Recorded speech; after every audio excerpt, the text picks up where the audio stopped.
Hi, welcome to today's Q&A. Thank you for joining. Let's just get started. This is a question that I have that I've been wanting to get to, and I'll be honest, I really haven't figured out how to answer it. And that's been part of the problem in trying to film an answer to this question. So, the question was, the things you thought you needed, but now that you have sold them, find you don't really need. And this was in regards to our moving. Have I found anything that I've sold that I really needed or don't really need an aspect? And it was really hard to answer this because a lot of the stuff I sold, I was selling stuff that I knew I could easily replace if needed. And a lot of it I did. And so I think there's just a lot of muddled areas as to what I sold and what I didn't end up replacing. So I wanted to get to this question, but the honest truth is I don't think so. Probably the only thing I could answer for sure would be specific books, and I have not necessarily replaced them. I have replaced some, but I haven't replaced all of them. I have replaced some by meaning I know I could replace that title. It was more easily found and available if I wanted to read it again. And so because of that, I sold books. And then when it comes, when I'm out and about up here, I'm like, oh yeah, I did really want to read that. So I'll pick it up. And now that I have a place to put it. In terms of anything else, no, I don't know. I don't have a simple answer for that. Probably things that had to do with projects, but I don't know necessarily what that was. So it's not a very good answer, but I did want to answer this.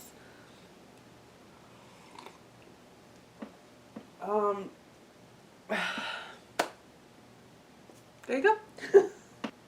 Because she's been waiting a long time for the answer to that. Another question I had was, what do I do for self-care? And I think it's kind of obvious just in the display what I do for self-care. I read. I get lost in somebody else's dream world. Whether it is that I'm a detective trying to solve crime, whether it's, I don't know. I read. That's what I do for self-care.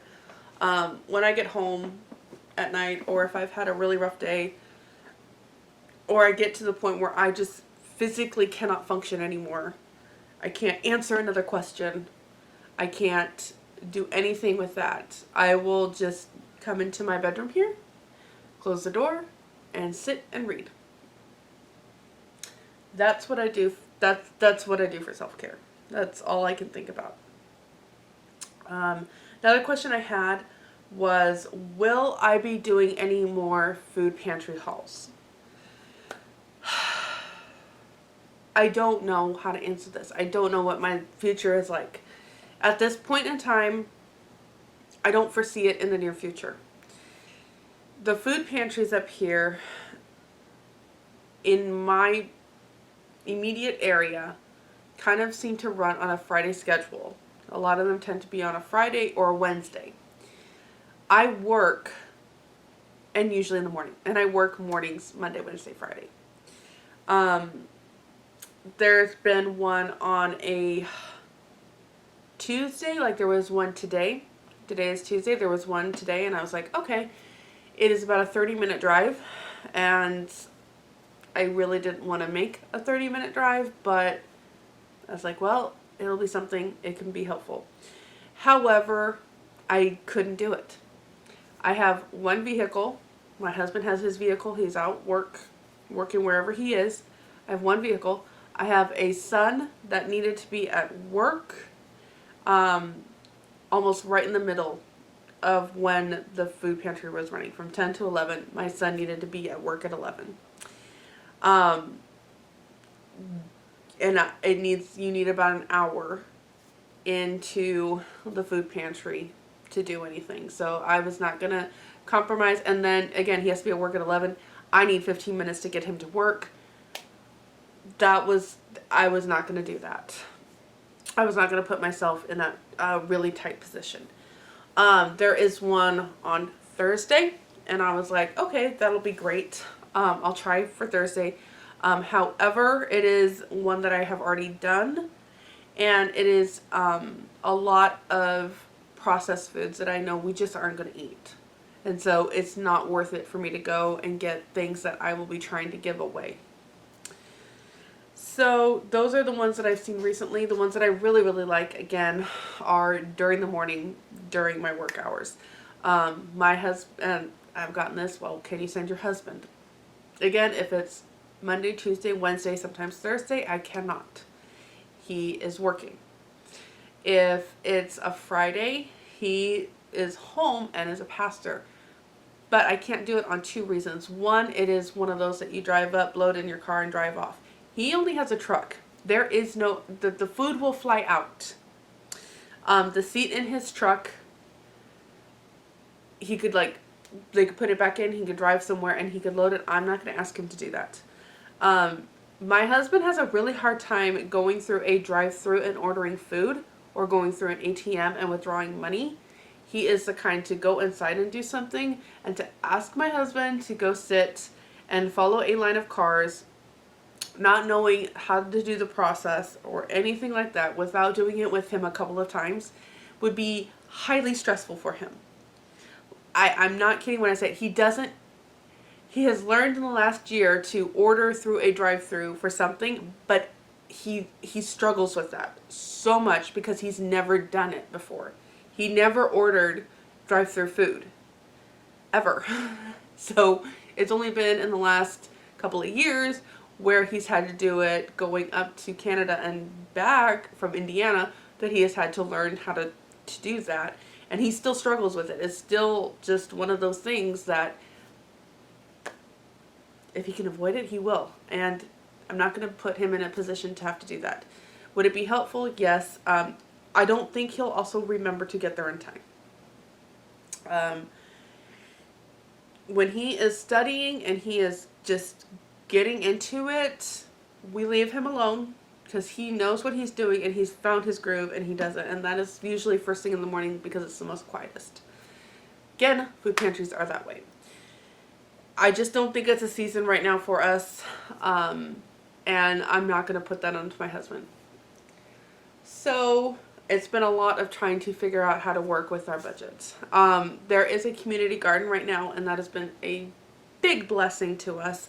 It is also what they can gather. It is first come, first serve basis. So what they gather in a day, in the morning, put out, you have an hour before it's all gone. And it's not just a little bit of things. Like there is an amount there, but there's just such a need for it in our town that it goes really fast. So we're doing what we can. We have volunteered, but there's just not stuff that we can really help with. But we're doing what we can. And for food pantries at this current time, I just don't know when that'll be. If I have to drive 40 minutes and I don't really know what it is, because I've been to places where I have driven 30, 40 minutes and I just get like a little box of maybe $10 worth, I have spent more money in gas going to get it than I have getting the items that I really need. So I don't know if I'm really going to attempt that anymore. I don't know if it's going to be worth it for me. And even then, they don't know what they're going to get. So it may be like, hey, this is pretty good, but one time it isn't. And then I have to eat that gas. So, and then the time, like I said, right now, we're trying to figure out my daughter needs to get a car. She's been saving up for it. Car prices are crazy, and she wants to get one that she can find is reliable. And I think we're going to skip private sellers because I'm just not liking what I'm seeing right now. There are some scammy people out there. So there's a chance that you're going to end up having to pay a little more going through a dealer. We only do cash. It means she has to save. So we basically have my one vehicle to get 3 people to and from work with various work schedules. It's been fun. Not. So, I don't know when the next food pantry thing will be. I really don't. I do know the guy that I have for a morning, he has a surgery coming up, and I think there is a food pantry that week that he has his surgery. So he will be in a hospital, and I will have that time open. So quite possibly in August I will be able to do one. But I don't know. There's no promises. There's no promises. So that's kind of where the food pantries have gone. Some other questions I got and I want to hopefully put in here. One was on Instagram, and that was dealing with picky eaters. That one's going to be a fun one to answer, because at first I was like, well, I'm not really sure I can help you. I don't have picky eaters. And then I think about it, and then I'm like, I'm not sure that would have been an accurate response. I actually do have picky eaters. For picky eaters, when they're young, they eat what's on the plate. You eat what's on the plate in front of you. This started when I was young, or when my kids were young. This is how my mother raised me. This is how my husband was raised. You eat what's on the plate or you do without. And when it's younger, I'm a little bit more strict, because I need them to know that this is what you're going to get. As they've gotten older, it's not that I have stepped away from that, it is I have adapted that. When they were younger, I had a daughter that gagged on eggs. Actually, I have 2 daughters. Both my daughters gag on eggs. And I thought it was ridiculous. I was like, just eat your eggs. You're fine. And they were like, I feel really sick after eating eggs. Come to find out, my husband, David, his sister had the same issue. I didn't know that until later on in life. And I was like, huh. But when his sister was young, she would actually gag and throw up on eggs. And I had never heard of this. I'd never had a problem with eggs. Didn't know what the issue was. Just suck it up and deal. And learned that one. So when they were young, I did adapt a little bit with eggs. I found fried or over easy, they would be able to handle that better than scrambled for whatever reason. Remember, I'm the one that has a son that's highly allergic to duck eggs. So for whatever reason, there's something with the eggs that my kids have a little bit harder time to deal with. So was that picky? I don't know. Were there things that I made that they didn't like? Absolutely. And as a little one, they had to eat a little bit out of everything. No ifs, ands, or buts. But they didn't get anything until the next meal. So if they didn't eat it, that was fine. They didn't eat it to the next meal, or I made sure that they ate it the next meal. It really depended on their attitudes. What was their attitude about the food? Where they were just like, I don't eat this. No, thank you, Mom. Can I just wait till the next meal? Or, ew, I don't like that. Why couldn't you make me something else? I mean, obviously they didn't say that, but you have 2 different attitudes there. And I would address the one as a, no.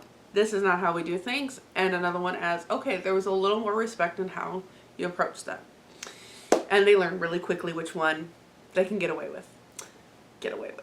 All right. So when they got older, I do have some that don't like things, and it just depends. I have a child that really does not like meat. And she is the one that needs to eat protein the most. We've always had a problem with her and getting a good amount of protein. My son was also for a long time the same way. Since he was little, he really did not like meat. And then he just kind of grew out of it. I did require that they ate a little bit. It is protein, you need to eat it. But, I didn't require you to eat a portion size. And my daughter's the same way. My son grew out of it, and my daughter still, she tries. I want to see the effort of trying. And again, it's the same thing. Like, hey, you need to do a little bit at a time. I think it's really important to know that when it comes to picky eaters, Again, I always approach the attitude behind it. And I don't have to deal with things like autistic kids. I rarely deal with texture things. I do have some texture issues just for myself, but I work through that, and I want my children to work through that. I don't care if it's a texture issue. Learn to deal with it. There's a lot of things in life that you're just going to have to learn to deal with. And texture, I know it's nasty, but you can learn to deal with it, and that's my philosophy. Not everybody is that way. Not everybody is that way. And I have this, again, from my mom, who, her mom did the same thing. My mom had a certain texture with types of clothing or a tag or something. And she would, say, Grandma, my mom to Grandma, this, and that, and Grandma would be like, get over it. Just learn to deal with it. And the idea is that we won't always be perfectly comfortable in life, but it's fine. It's fine if you have something that you don't like. Again, we were always required to eat something. There was one exception in my entire life that I remember was the rule to that exception, or the exception to that rule, or whatever it was. We were at a friend's house, and she made beans that were sweet. And we were trying so hard to be nice and polite and eat these beans, to the point where Mom was like, okay, it's actually going to be more polite if I have them stop so that they're not getting sick all over the floor with eating them. I remember that one so vividly, of like, I don't know if I can do this anymore, Mom. We don't like sweet beans in my family. Sugar and beans should not be a thing. Just saying. I think that was, I don't think they even used maple syrup. I think they used like the imitations. I don't know. Not gonna go there. Okay, we're moving on.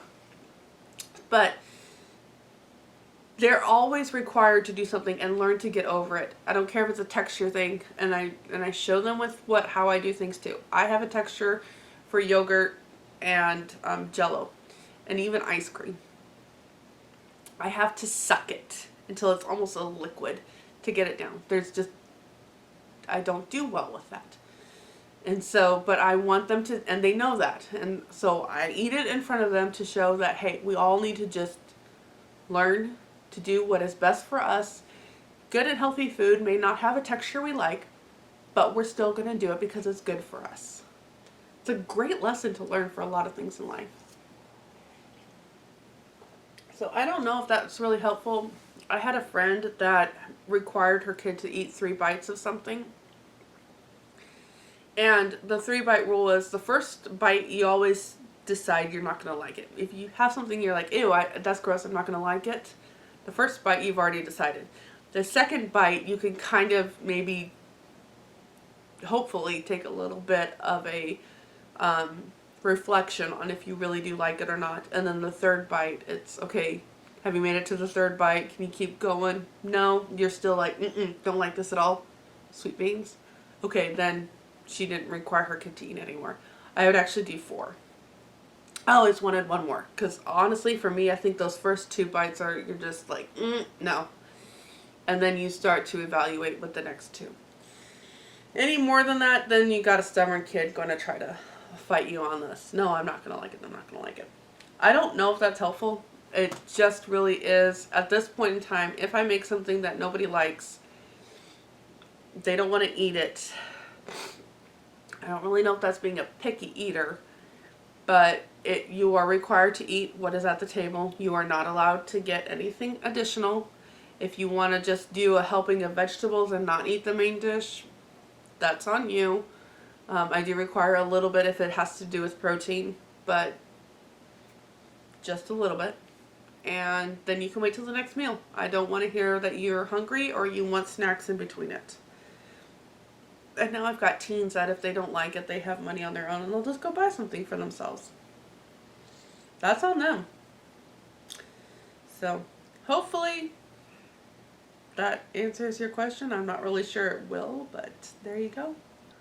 And so far as the simple Q&A, this is going to wrap it up for today's video. Thank you for joining me. If there are other questions you would like me to answer, go ahead and leave them in the comments below.